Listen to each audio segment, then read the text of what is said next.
তাহলে সরাসরি আল্লাহর দরবারও কবুল হয়ে যায়। সন্তানের জন্য যদি মা বদুয়া দেয় তাহলেও বদুয়া কবুল হয়ে যায়। অতএব আব্বাসের মা তুমি দোয়া করো, বলে ইয়া রাসূলুল্লাহ, ইয়া হাবিবাল্লাহ, আল্লাহর নবী গো, আমি আপনার সাথে আছি, আমি আমিন বলবো। ইয়া রাসূলুল্লাহ, আপনি আমার এই সন্তান আব্বাসের জন্য দোয়া করেন।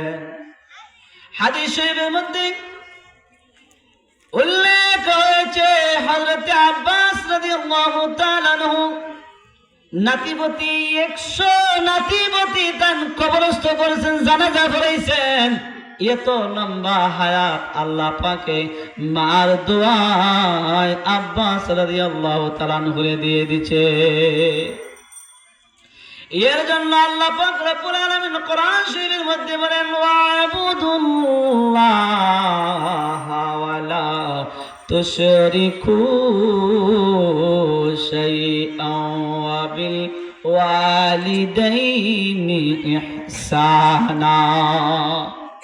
যে আল্লাহর বান্দাগণ, আল্লাহরে ভয় করো, আল্লাহর ইবাদত করো, আর তোমার মাতা পিতার দোয়া নাও, তোমার মাতা পিতার সাথে সৎ ব্যবহার, শুদ্ধ ব্যবহার করো, ভালো ব্যবহার করো।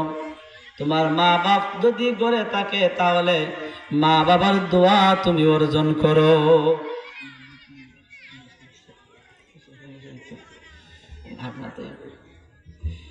সালাতুন ইয়া রাসূলুল্লাহ আলাইকুম, সালামুন ইয়া হাবিবাল্লাহ আলাইকুম।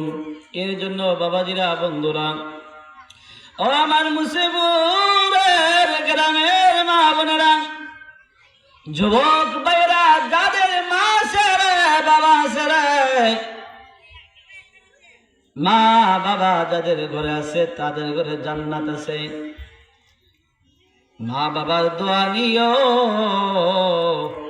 কারণ মা বাবার দোয়ায় ওয়াইজ আল কারানি নবীজির জুব্বা পেয়েছে তার মায়ের দোয়া। মায়ের দোয়ার কারণে, মায়ের খিদমতের কারণে ওয়াইজ আল কারানি রাসূলুল্লাহ জুব্বা পেয়েছে। মায়ের দোয়ায় হযরতে বাইজিদ বুস্তামি রাহমাতুল্লাহ আলাইহি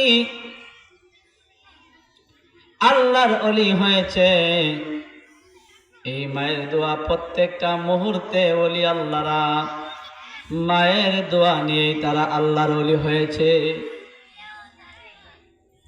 আমরা সমাজে এখন কে মায় বাপে যদি কিছু হয়, কি বেড়ায় ফাড়া মারে বা ই ফাড়ায় বোঝা যায় তার মতো আর খেডার আর দেশ নাই। হে মা বাবার লাগে বড় খেডার হয়ে রয়েছে।